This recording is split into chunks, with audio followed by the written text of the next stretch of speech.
Nzambe malamu, Nzambe malamu, Nzambe, Nzambe malamu, Nzambe malamu, malamu, malamu, Nzambe bolingo, Nzambe bolingo, Nzambe bolingo, bolingo, bolingo, Nzambe, Nzambe bolingo, Nzambe bolingo, Nzambe bolingo, bolingo, bolingo, Nzambe, Nzambe malamu, Nzambe malamu, Nzambe malamu, malamu mingi malamu, Nzambe, Nzambe malamu, Nzambe malamu, Nzambe malamu, malamu mingi malamu, Nzambe, Nzambe malamu, Nzambe malamu, Nzambe malamu, malamu, malamu. Emmanuel est là ici présent avec moi. Emmanuel est là, Emmanuel, yo, yo, yo. Emmanuel est là, ici, présent, avec moi.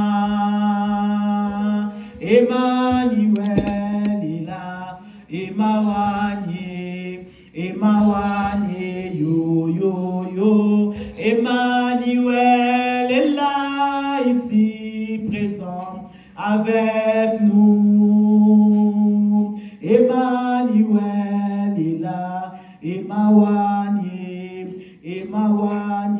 yo, yo, yo. Emmanuel est là, ici, présent, avec nous.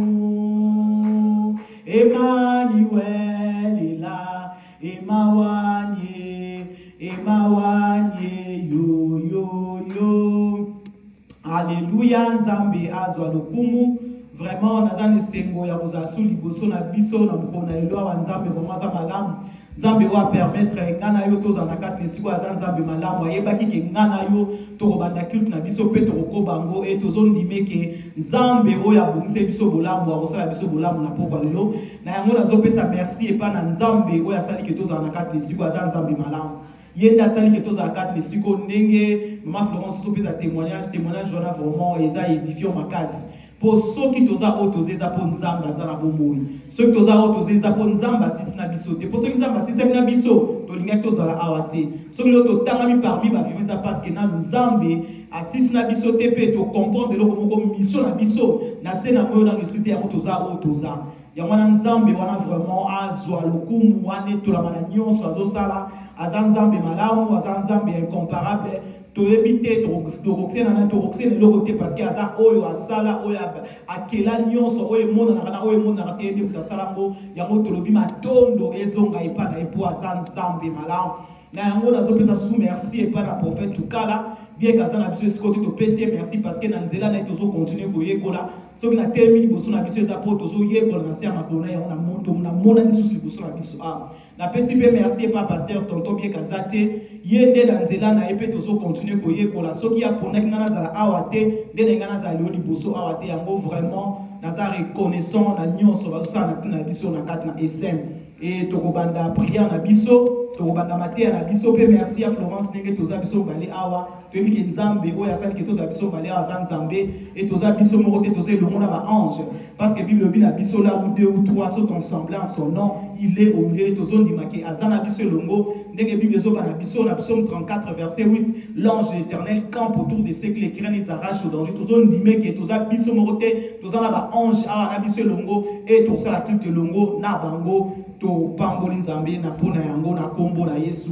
Passage na biso ali boso to kotanga ezali na 1 Samuel du 7. 1 Samuel du 7 kobanda na 41 na 51.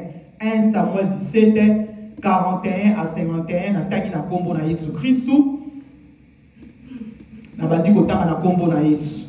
Le Philistin s'approchèrent peu à peu de David et l'homme qui portait son bouclier marchait devant lui. Le Philistin regardait et lorsqu'il aperçut David, il le méprisa, ne voyait en lui qu'un enfant blond d'une belle figure. Le Philistin dit à David, suis-je un chien pour que tu viennes avec moi avec des bâtons? Et après l'avoir maudit par ses dieux, il ajouta, viens vers moi, je te donnerai ta chair aux oiseaux du ciel et aux bêtes des champs. David dit aux Philistins, tu marches contre moi avec l'épée et la lance et les javelots, et moi, je marche contre toi au nom de l'Éternel, des armées du Dieu, des armées d'Israël que tu as insulté. Aujourd'hui, l'Éternel te livrera entre mes mains, je t'abattrai et je te couperai la tête. Aujourd'hui, je donnerai les cadavres du champ des Philistins aux oiseaux du ciel et aux oiseaux de la terre, et toute la terre saura qu'Israël a un Dieu. Et toute cette multitude saura que ce n'est ni par l'épée ni par la lance que l'Éternel sauva, car la victoire appartient à l'Éternel et vous livrera entre nos mains. Aussitôt que les Philistins s'est mis en mouvement pour marcher au devant de David, David courut sur les champs de bataille à la rencontre du Philistin. Il mit la main dans sa gibecière, il prit une pierre et la lança avec fronde. Il frappa le Philistin au front et la pierre s'enfonça dans le front du Philistin qui tomba le visage contre terre. Ainsi, avec une fronde et une pierre, David fit plus fort que le Philistin. Il le terrassa et lui ôta la vie sans avoir l'épée à la main. Il courut, s'arrêta près du Philistin, se saisit de son épée qu'il tira du fourreau, le tua et le coupa la tête. Et le Philistin, voyant que leurs héros étaient tombés, prirent la fuite. Partage la mission à l'élo, Ezali, qui t'intimide, reste là, tu domineras. Nani azo intimidé, tikala wana oko dominer. Tu es grand thème la mission Ezali, la domination. Si on a sous-titre dans la tie Ezali, qui t'intimide, reste là, tu domineras. David awa, ce que tali solo ne bande toromona, ba Philistin, bazalaki ko intimider bana Israël. Et tant que Goliath kutayaki, ayaki suko intimider bango makasi. Et ba Philistin ba koma yiko banga. Ko banga wana na intimidation c'est que ba koma ko trembler parce que ba même pas ko telema liboso ya bitumba po bazaki tellement na ko banga ba moni ke mutu moko ya munene abimeli bango o bango bazomona na bikie na se na mutu wana ba koma ko banga na camp ya ba Philistin ba koma ko banga ba Israélite ba koma ko banga ba Philistin parce que bazaki na Goliath na kana bango et na zotanga sous passage on mususu pona otesa so comment est-ce que bazaki ko trembler o totanga kikaka ndenge ni David na Goliath ba bande ko s'affronter ndenge Goliath ba na ko insulter pe ndenge David ayaki na kolonga yo na kombo ya Nzambe na bombo na zo ni ko tanga ne bande ndenge ni ba Philistin ba bande ko trembler na tangi na kombo na Yesu Masia na zotanga na 1 Samuel wana 1 Samuel 17 verset 28 Bible le na biso mais son frère aîné Eliab l'entendit discuter avec les soldats et se fâcha. Pourquoi es-tu venu ici? Il lui dit, à qui as-tu laissé ton petit troupeau dans le désert? Je te connais bien, petit prétentieux, espèce de vaurien. C'est pour assister au combat que tu es venu. Natangi na 32 qui lui dit, Majesté, personne ne doit perdre courage à cause de ces Philistins. Voilà David Azoloba. Azoebisa, roi Saoul. Alors, oui, Majesté, personne ne peut perdre courage à cause de ces Philistins. J'irai-moi me battre contre lui. Et non, Saoul lui répondit, tu ne peux pas aller combattre, tu n'es qu'un enfant, alors qu'il est soldat depuis le jeune âge. Alors, Majesté reprit David, quand je garde le mouton de mon père, si un lion ou un ours vint les emporter du troupeau, je les poursuis, je les frappe et je l'arrache de ses mains. Je les saisis à la gorge et je les frappe à mort. C'est ainsi que j'ai tué les lions et l'ours. Eh bien, je ferai subir le même sort à ces Philistins, païens qu'il a insulté l'armée du Dieu vivant. Le Seigneur qui m'a protégé du griffe du lion et de l'ours aura aussi me protégé de la main du Philistin. Tolobi partage la chose, qui t'intimide, reste là. David azaki na kobanga te. To tangi kuna ne bandeli bana Israël ba koma kobanga pona nini po Goliath azaki munene pe mulai na taille koleka bango nyonso. Bien que pe Saul azaki pe géant mais balai kobanga po azaki ko intimider bango. Yango tozolo bana partage na biso alelo qui t'intimide tu domineras. Mutu moko te a intimider yo. Awa Bible te so David azaki mona mukie. Azaki pe petit détail mais azaki intimider te ayebisi roi Saul alobi ngana zaka na zamba na boko la bibwele ya papa na ngai. Mais tangu ourse ayaka pona akanga brebi moka ke na ngana tele makana bunda kana longa déjà na boma déjà ourse ezalaki pe na mukomususu pe lion ayaki po akena brebi akendaki me na landaki na kangaki na longa ki Philistin ona pe na zomoneka lokola lion lokola ourse ndenge na longa ki lion ndenge na longa ki ourse ndenge mo pe na kolonga ngana okena bunda e makama na koloba lokola zaki na confiance ya nzambe na bomoyi lokola zaki intimidité totali solo tomoni David akendaki abundaki na Goliath alongaki ye. Yango leo tozo ba partage na biso qui t'intimide tu domineras. Nani yango azo intimider yo. Makamuni nezo intimider yo po bandobanga. To moni ba Israël ba koma ki intimider po na nini po Goliath abanda ko ya ko ba ke bino na ko bunga bino. Batalita ya Goliath babangi. Batali nenge Goliath azaki esaki bango ke bakoma ko trembler. Mais nzamba zo banangana yo eloko moko te intimider nga. Ba problème intimider biso te. Ba trouble la famille est intimidé bisoté. Makambo tozo kuta nango est intimidé bisoté. Toza na confiance ya nzambe na bomoi. Ah tomoni David azaki mona mukie mais azalaki intimidé te. Ceux qui ba nyama ba intimidé ki yete alobaki pe lokola nyama intimidé ngai te. Lion a intimidé ngai te. Ours a intimidé ngai te. Mutupe a intimidé ngai te. Akendaki ko bunda bitumbana na kombo ya nzambe na bomoi otolobi l'Éternel le Dieu des armées et alongaki Goliath po azalaki intimidé te. Yango tozolo balelo ngana yo tozala intimidé te. Mbala nyonso tozala intimidé na ba problème o ezo la biso ba ko dominer biso. Tolobi bien que année o ezali année ya domination. Po na ba dominer biso te biso tozala intimidé te. Likambo ya nango eza nango likambo ya mekoleka. Po bilobi na biso makamu nyonso koleka kaka muto alekaka te zanzam. Il est le même hier, aujourd'hui, éternellement. Soki ngana yo tokotia confiance na biso epa na nzambe. Soki ngana yo toko fixe miso na biso epa na ye toko longa na année ya domination. Mais soki toko trembler ndenge David bana Israël bazaki ko trembler ko soit Goliath toko échouer. Parce que kolonga na biso ko dominer na biso ezo dépendre na biso moko.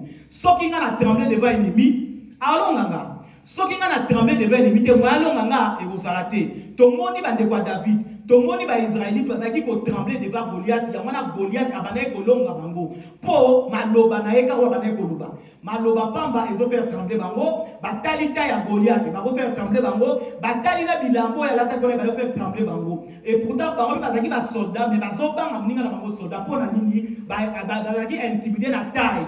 Bazaki intimidé na malobo azaki koloba na bango. Yamana ngana yo eloko moko te décourager nga. Eloko moko te décourager yo. Mutu akitisa yo te, yo moko pe komi kitisa te. Mutu aloba no te yo za mutu pa ma boya ngo. Poso ko ndimi maloba wana, yango ko saka ke intimidé yo, yango saka ke moyen o avancer ko zala te. To moni awa na Israël soki babandai ko banga ezaki po maloba o Goliath bandai ko loba ezaki maloba moko ya intimidation azali ko bangisa bango na ba geste na nyonso esalaki ke bana Israël bakoma intimidé. Mais David loko azaki na confiance ya nzambe oyo alongisaki liboso ya ours. David azaki na confiance ya nzambe oyo alongisaki liboso ya lion ayaki alobi ngai na kobunda na kombo na nzambe na bomoi oyo akela likolo na sepe na kolonga e alongaki. David a mentionné bien alobi ngai na kobunda na kombo ya Éternel des armées. Donc a mentionné nzambe azali Éternel des armées. Lokola ndimaki ye atatolaki eke azali mokonzi ya armée yango pe alongaki oyo kotatola wana soko tatola ke nzambe ya bikisaka akobikisa soko za na malade soko tatola ke nzambe wana changer batana ba circonstance ako changer ngo parce que oyo tatoli yango usala. Bible obi na biso la vie et la mort sont au pouvoir de la langue. Oh kanga na koloba yango ne kosali ekozala manifeste parce que oyo ezobima Bible obi na biso Dieu a créé ce qui n'existe pas dans ma lobati. Alors que la lumière soit et la lumière fut.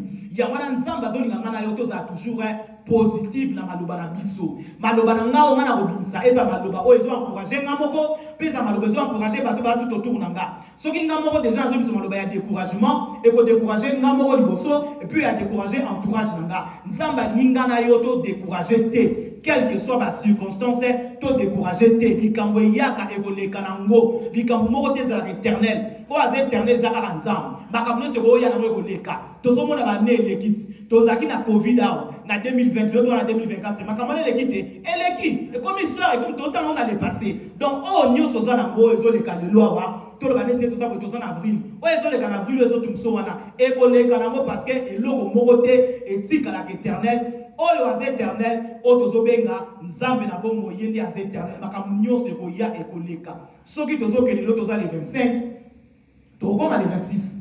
Les 25 les 25, les 28, tu recommandes mais aussi là tu recommandes Dieu. Donc pour notre ça que nyo se les kaka. Oh, il y a des caractères à ça car nzambe ou à quel qu'on a c'est. Il y a un nzambe zo banana yo qui t'intimide. Reste là, tu domineras. Mutu moko bangisa yo te, eloko moko bangisa yo te. Goliath moko ta bangisa yo. Oh Goliath on va se benga sa maladie moko boyo bakanga na maladie moko boye. Oh malade oya te sila raté. Aizaka ka Goliath pour na intimider yo. Mais yo ko banga ngote oleka nango parce que mutu aleka raté zaka nzamba. Nyoso elekaka. Nyoso esilaka. Ceux qui totali pour va filmer tout le monde a tout un épisode moko tout le monde a mis ben sur 10 épisodes total a type épisode les causes les type film si là ceux qui épisode na film aussi là il y a yo pe épisode les causes ni aussi là parce que o az éternel za azaka ka nzambe et logo moko te bangisa yo et logo moko te bangisa nga makambo yo simba na te ko simba nango parce que za nzambe na bo moy to zo benga éternel des armées ko sur azonga asimate liboso le tumba alonga nyonso ne plus on va qui tout est accompli pour na yo ozwa victoire ne plus avec tout est accompli pour na yo ozwa délivrance yo ngana ko banga le côté muto intimider yo te yo mo pe ko mitika ko mi intimider te ozana nzambe na bomoy yango to lobi qui t'intimide reste là tu domineras muto intimider yo te soki David a mitika ki ba intimider ye alinga ka longa Goliath te mais aboya ki ba intimider yango alonga ki Goliath et tozo ndima na nzambo to sambe na kaza nzambe na bomol otobenga ka Jehova Sabaoth l'éternel des armées celui qui ne recule jamais atika la kozonga simata mukolo morote ne kulusu ifakala ba ke non na romatana ngane kulusu te bien ka lobaki ya mama baki te na kokende pona na besoin na longa ta na longa na pesa victoire na bandeko na baza simata mona ki Yesu ne kulusu akendaki alongaki apesa biso victoire yango lo mboye bangisa yote ba trouble bangisa yote ba problème bangisa yote yeba ke nyoso na ekoleka parce que le remonte éternel o az éternel azaka nzambe nyoso ezoya wana ekoleka parce que ozana nzambe na nguya tozole kotanga mutu amibale pe azalaki intimidé te alongaki na kombo ya Mardoché pe bayaki po ba intimidé ye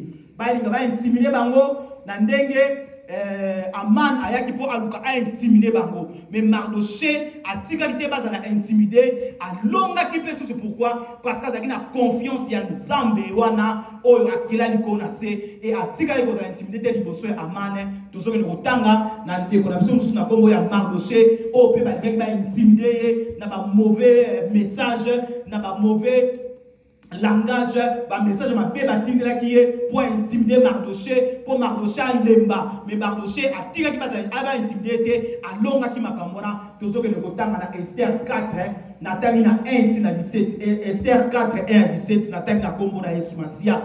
Bible lobinanga, Mardoché ayant appris tout ce qui s'est passé, déchiré ses vêtements, s'enveloppa d'un sac et se couvrit de cendres. Puis il alla au milieu de la ville en poussant avec force des cris des larmes.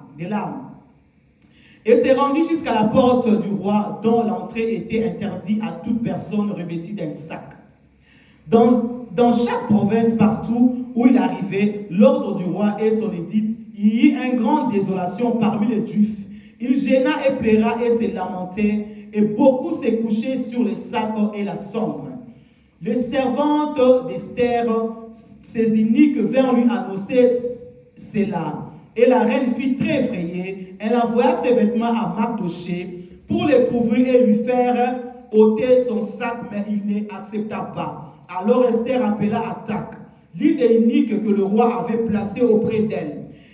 Et elle le chargea d'aller demander à Mardochée ce que c'était, d'où cela venait. Hathach se rendit vers Mardochée sur la place de la ville, devant la porte du roi. Et Mardochée lui raconta tout ce qui lui était arrivé et lui indiqua la somme d'argent que Haman avait promis de livrer au trésor du roi en retour des massacres de Juifs.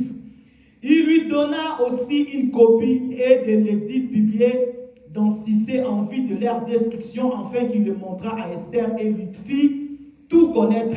Il ordonna à Esther, se rendit chez le roi pour lui demander grâce et l'implora en faveur de son peuple. Hathach vint apporter à Esther le parole de Mardochée.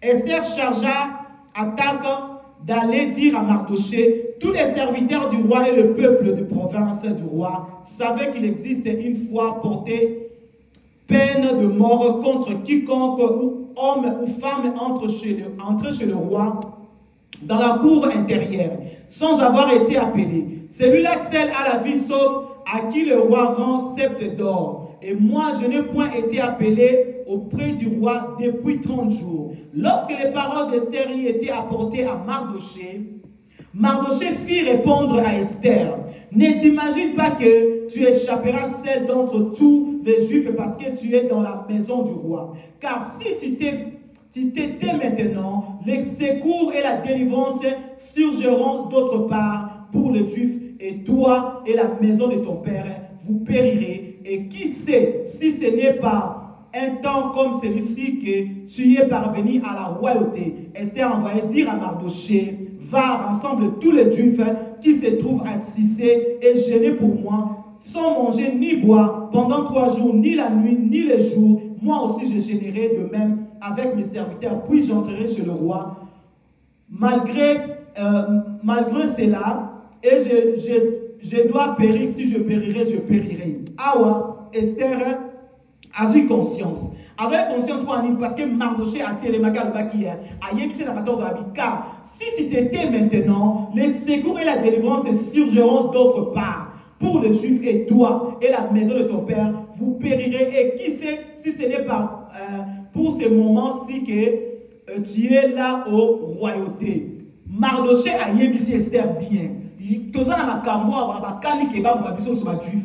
Yo za juif. Et nous on va dire que le comme na palais royal makambo changer té. Bien que oza moi si a roi, mais ce pas ébi que yo za juif ba bonga na bango yo. Pour l'eau de GC bimi que faut pas bonga ba juif nyos. Si ko yo za kuna ozo ka makambu, ozo ni bon négliger. Mardochée a yébisi. Nani yango ayebi soki ke nzambe atinaki au place wana po sentence wana échanger na faveur na biso et makambo Mardochée le bakesaki ya solo soki totali soti na suka tomona ke Mardochée balingaki ba pendre ye mais singa o batiaki po ba pendre Mardochée esalaki ke ba pandaki Haman et nzambe azoloba na ngana yo nani yango azo intimider yo. Tu domineras ceux qui otiki va intimider yo te. Mais ceux qui va intimider yo au dominer te. Parce que but na diable les a que yo za intimider, yo kitsama boko, yo décourager, yo lema pour afina yo. Mais pour ça nzambe za que yo va fina yo te. Nzambe alingi yo oza toujours la tête haute. Alors bina biso nous serons la tête dans la quai. Donc ça la tête dans la quai ceux qui te bangité. Mais ceux qui te bangi to koma likila. Pourquoi? Parce que pour banga erosa que zo msanga sima. Kobanga evosa kezom sa yo sima mais nzamba zolo bana yo kozala intimidé. Ba yaki ba intimider Mardochée, ba yaki ba intimider ba so Israël awa. Bangolo surtout ba koma ki pe na kobanga mais Mardochée a yoka na kina ba ndekone ke ba gêner ba lataki ba sac. Ba sac on esa ki ke tango ba latango ba gêner ba zo prier nzambe na ngolu, nzambe na mawa a yoka ki libondeli na bango pe a yoka ki libondeli ya Esther mwasi ya roi pe so to tali so na suka to mona mwasi ya roi akene ko kota na ndako roi pe ba so ki libération na bango yango nzambe azolo balangana yo tozala intimidé mabondeli tokota kotanga Bible totanga koyoka mateya toyoka ko gêner to gêner ko prier to prier nyonso ri ko sala to sala eloko moko te intimider biso soki bango na kala bango ba osala ba sacrifice yo pe na kana osala sacrifice so moni ke likambo yo senga sala sacrifice na sala sacrifice po bango apet omoni basala ki sacrifice ba jenaki ba priaki ya bango sacrifice to ezaki balataki ba sac yo ndenge nzamba komemela yo so moni sacrifice no likambo na moni ezo sibla te boy na sala offrande na ke ba musala na nzambe abondela pona nga pona likambo yo sala ngo kaka ndenge molimo na nzambe kokamba yo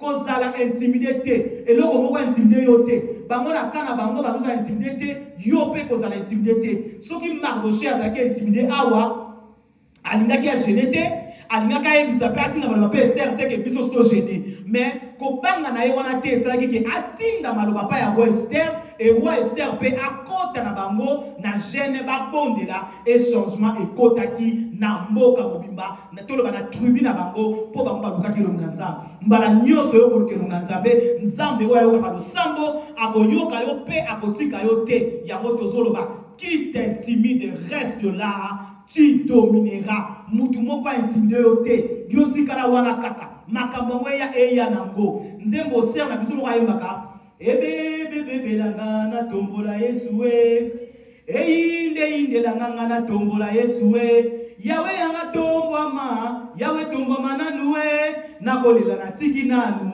yawe tombwama nanu ekobanga na tiki nanu yawe tombwama nanu eyinda na ngonga na sapuna te biloko mona yebi na kotombola nzambe wana kotombola nzambe changement ekokota yango tolobi susu ebebebebelanga na tombola Yesu inde langa na tombola Yesu ekakolela na tiki nanu ngana tombola Yesu ekobanga na tiki nanu ngana tombola Yesu batika na ko intimide ngana kotombola nanu Yesu bakanela ngana kotombola nanu Yesu eyinda nango na kotombola Yesu pourquoi na kotombola Yesu parce que na yebi oyo azakat nanga aza n'importe qui te azali Jehova Sabaoth kosi oyo azongaka nsima te liboso letumba ndi wana tozobenga l'Éternel Dieu des armées yango tolobi eyinda nango ngana kotombola Yesu baintimide nga na kotombola Yesu baya na bakomplot na bango nga na kotombola Yesu oyo nalotaki bafinaki nga na kotombola Yesu oyo nalotaki batianga na sake na kotombola Yesu nayebi ke ntango nazotombola Yesu changement ekokota parce que Yesu na nga aza nzambe ya mokie te aza nzambe ya monene na kotombola Yesu parce que na nzela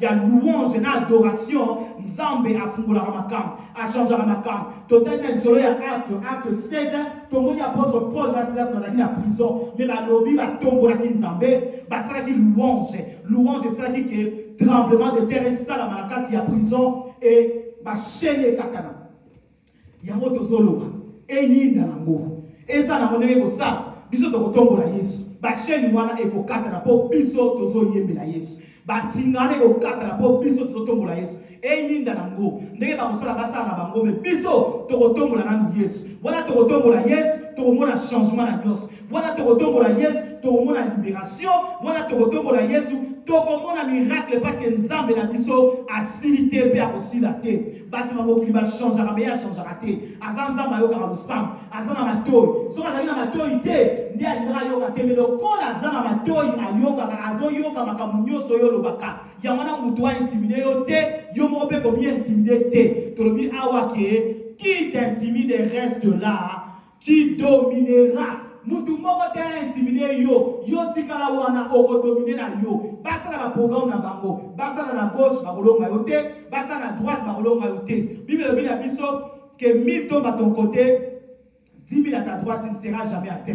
Yo moko de so lingo za la terre yo moko mais ça a confiance muto a intimide yo te tolobi susu eyinde langa na tombola Yesu ekolela na tiki nanu ngana tombola Yesu ekobanga na tiki nanu ngana tombola Yesu tombola na Yesu tango zo tombola ye ono se beba ki wana ekobana kobonga parce que zo tombola Yesu tomoni apôtre Paul sa tolobi awati batombola ki Yesu baluwaki badoraki eyindilaki bangoti bazaki na kata prison ezaki pene ya boyinda mais na kata prison tellement que louange na adoration lekaki makasi bamona ekuti koyinda wana te batombolaki nzambe tremblement de terre ntango esalamaki ebukaki kaka bashene na bango moko te ekataki kaka basinga na bango moko te ekataki basinga na ya bango na baprisonnier bato nyonso bakomaki libre yango wana babondelo ezosala ekolibere kaka yo moko te ekolibere yo et relibérer maman na yo, et relibérer papa na yo, et relibérer bana na yo, et relibérer bana kasino bandeko na et relibérer batu nyonso parce que yo so bon de l'ensemble. Ya wana nzamba zolo bake ko banga na yo lo côté,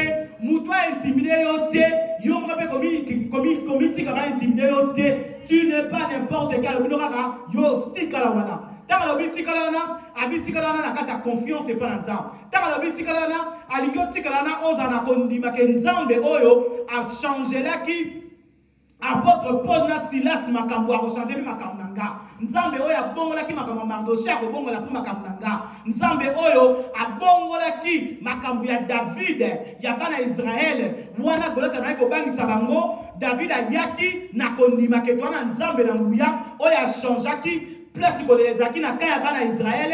Nzamba bongola kolela na kana bango, amemaki joie na kana bango, ameki kolela na kan ya Goliath azana yo ayoka losambo na yo, ayebi yo na kombo na yo, akotika yo te azana yo, alingi kaka yo za na confiance na ye, kobanga na yo eloko moko te. Kobanga na yo eloko moko te parce que mokeli na yo ayebi yo na kombo na yo.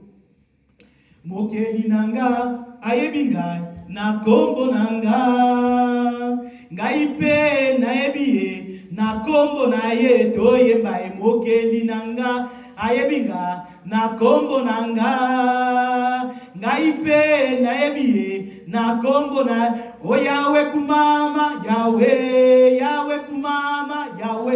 Lokola mokeli na yo ayebi yo na kombo na yo, yo continue ko kumisa ye po ayebi yo na kombo na yo, akolinga te mabe kombe na yo, ayebi yo na kombo na yo. Okelama na mutu pamba te, okelama na oyo amona kana se, amona kana mabele, amona kana place ozo mona te, yende mokeli na yo, yenda kota ka makamu na yo. Tangu yo lalaka ezala makamu suku te ozo mona te, ezala bituma suku te ozo mona te, ya zo kundela yo. Soka l'action na ndoto okomona, so pas l'action te, mais alongisa so ba bitumbebele. Yanga zo bano kozala no ko intimider te, yanga zo bano ko banga na yo te, mutu moko alengisa yo te, ozana nzambe na nguya, ozana kosi oya zonga ka simateli boso le tumba. Lokola papa na yo azan kosi, yo moko pe ozan kosi. Ko banga na yo kote, mutu a décourager yo te, yo moko pe komi décourager te, ozana nzambe na nguya. Tozolo ba awa, qui t'intimide reste là, tu domineras. Mutu moko intimide yo te, oko dominer na yo, ata ndenge nini oko dominer. Yango tolobi eyinda nango, ebe banango, me biso lokosali to kotombola Yesu parce que o azakat na biso, aza munene, aza mokeli na yo,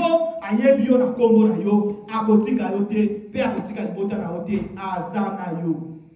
Azana yo kaka ndenga zo bano tu seras la tête no la ki oza la tête no la ki mutu wazo luka yo koma mukila ya koma mukila mais oza toujours la tête wazo luka yo échouer yende a échouer mais yo ko échouer te ata ndenga zo sala o ko échouer te parce que oza na nzambe monene kat na yo o tozolo ba Jova Sabaoth kosi oya zonga ka simate liboso etumba yende mokeli na yo yende ayebi yo na kombo na yo alingaka yo alingi mabe komela yo te, alingi mabe komela bana yo te, alingi mabe komela libota na yo te, alingi ozala na confiance na ye pour azan nzambe oyo atikaka yo te, alobi reste là, mutu intimide yo te, tu domineras. Soki to bangi bako dominer yo, mais soki o bangi te bako dominer yo te, soki o mitiki ba intimide yo nde bako dominer yo, mais yo boya bako intimide yo te, na ndoto bako intimide yo te.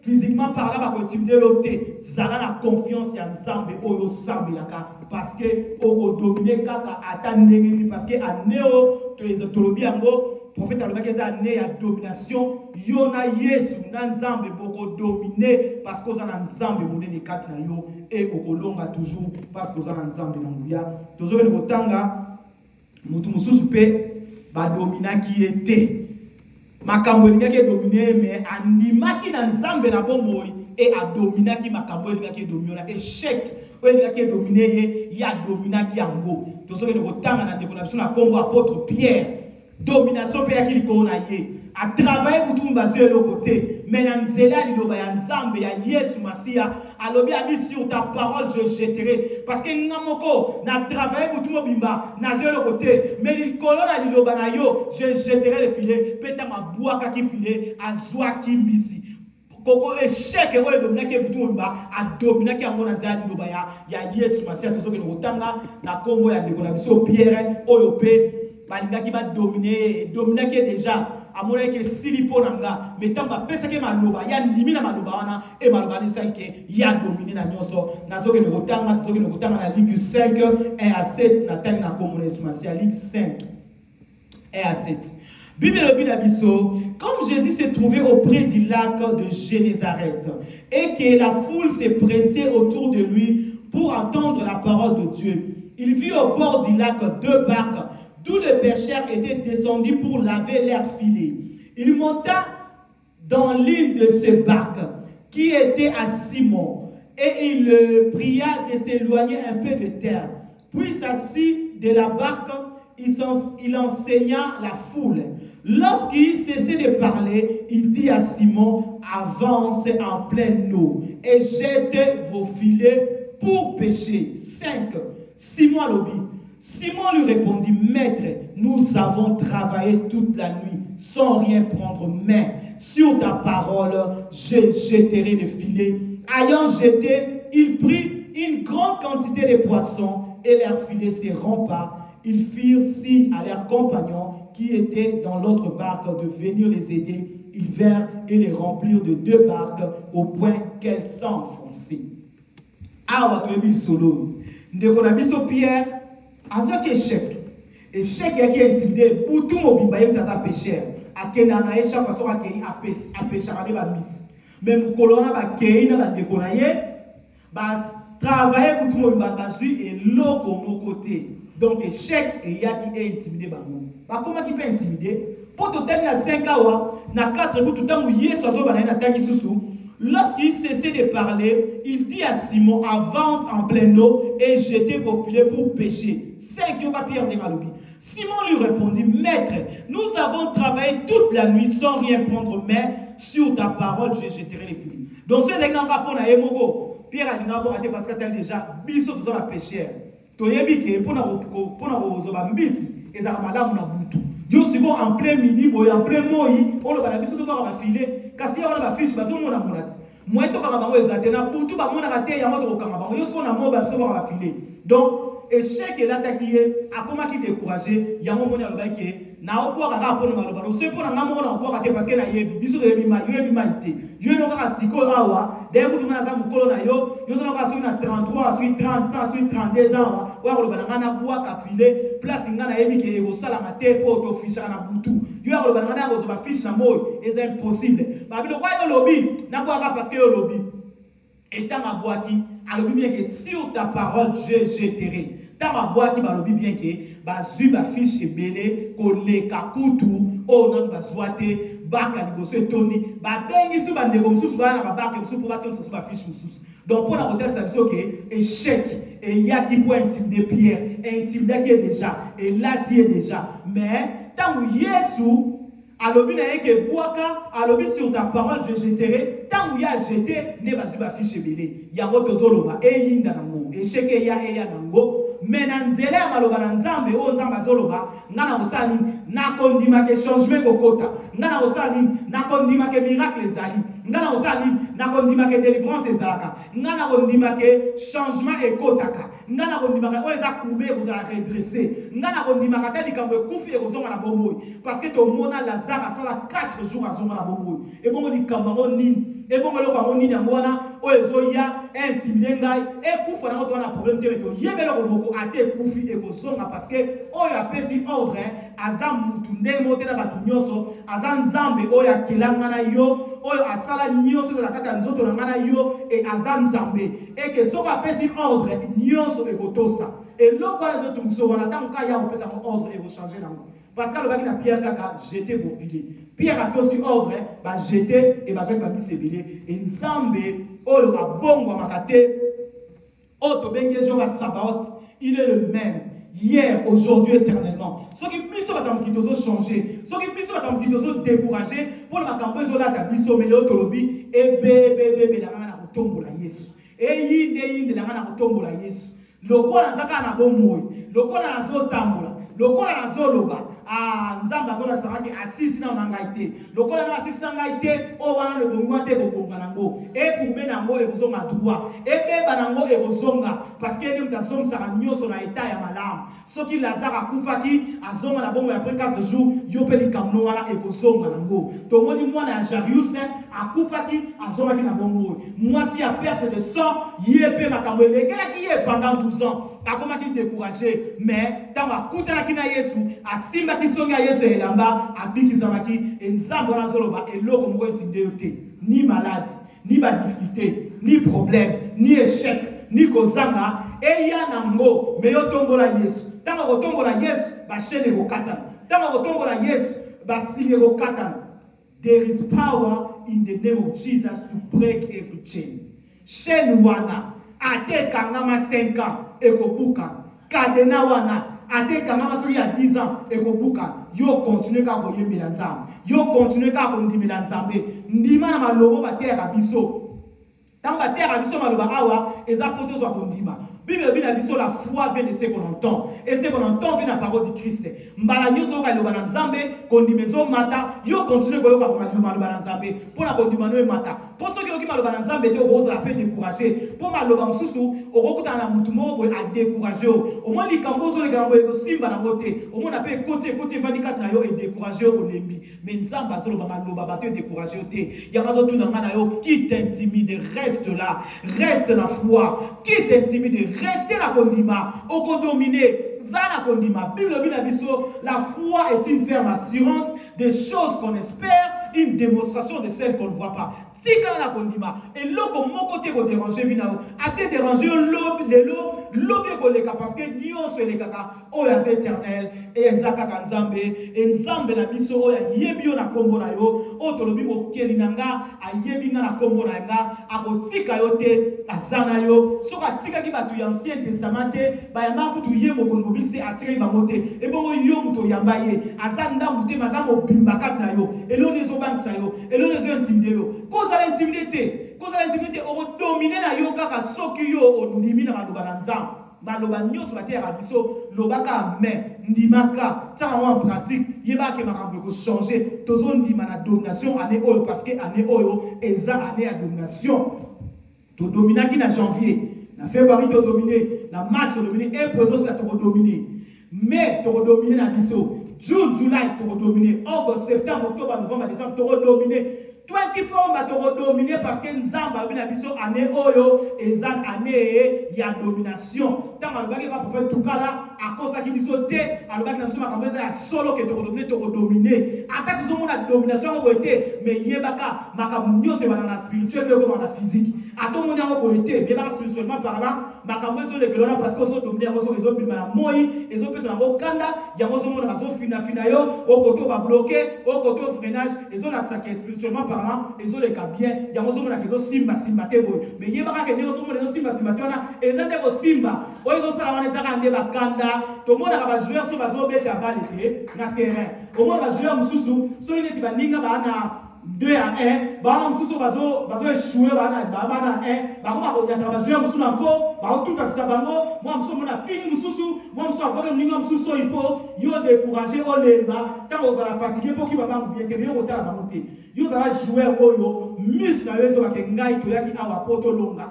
Na yaki awa pona longa, na kotikela bango te, ba nyatinga ngape na kunyata bango, ba tindiki ngape na kotika bango, mona ba jouer mususu, o mona ba nyati ba kia na pusi, o tindinga bon kwani, ata ba l'accès jaune mais arbitre azo comprendre que ba tindika ke yoro pas zongisi mais a l'accès ka jaune, mais ata ba l'accès jaune yo tindika, ba nyati ko to pe nyata.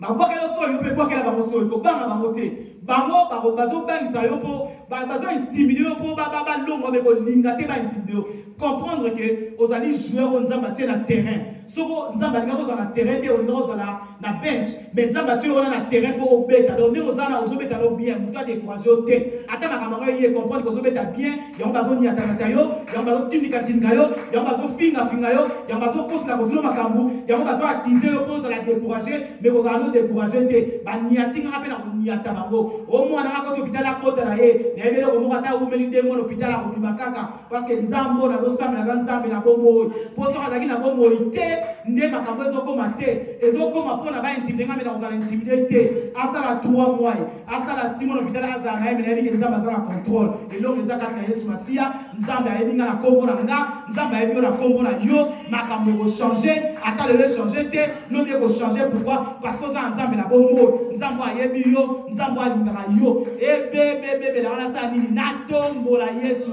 kolela na tikala nunga na tombola Yesu kobanga na tikala nunga na tombola Yesu na kumisa Yesu na lemba te eloko mote décourager nga na lela te onga soki ndenge ni te oza bien makambo soki de bien tout va bien moi si oya kufula ki mwana azokele mobali na lodo zokele wa babe non ndake otala mosali na nzambe bi o ane ozo motama bite na ketala ekala sebenga tala azaki na mwana akufa na ndako ya mais aketa mosali na nzambe pona ni pour animer que soki na kute na mosali na nzambe ye mtapisenga mwana akufi akolamusa edo ebebi na ngombe na zokende ekolamuka nango parce que ye nde mutapesenga mwana na akozongisa ngo parce que ngate mtasengaki donc ebeba nango yo tombola Yesu elinga nango yo tombola Yesu ekobonga nango kaka parce que ozana Jehova Sabaoth o nzambe azwa lokumu yango tolobi qui t'intimide reste là tu domineras inde langa na tombola Yesu ebe langa na tombola Yesu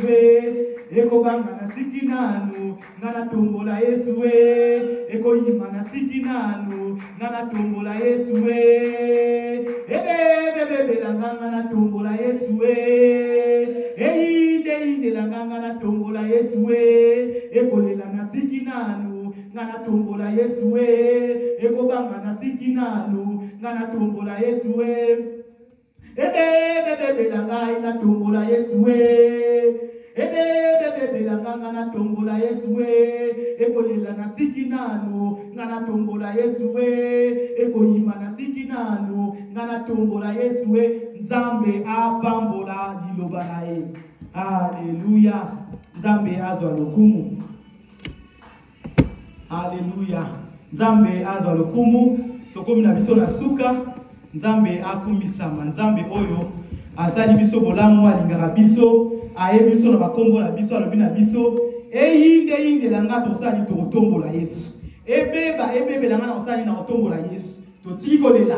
Totiko banga. Totiko ima Yesu azana biso azotambola biso ayebinga na kombo na yo ayebinga na yo ayebiso na kombo na biso to bangelo komote nous sommes plus que vainqueurs par celui qui nous a aimés et tokolonga na tongo tokolonga na midi na poko tokolonga parce que nous avons un grand Dieu, celui qui a créé les cieux la terre, il ne sommeille ni ne dort o abate la kayo abate la kanga ya motolobi et yinde la ngana kotombola Yesu qui t'intimide tu domineras, reste là. Na telema na kondima, na telema na confiance par ensemble. Et logo we bang sangate, na banga batamukilité, et yinda na we yinda ngana ebi na kotombola Yesu parce que naza Yesu a victoire. Après ça, David victoire, il reçoit Goliath, a repé sa victoire. Après ça, victoire il est devant Aman, devant Mardochée. Après ça, victoire, on reçoit victoire. Donc victoire est certain. Wa lobinayo avance. Jette ton filet. Ça, la confiance en Zambora. Au décourager.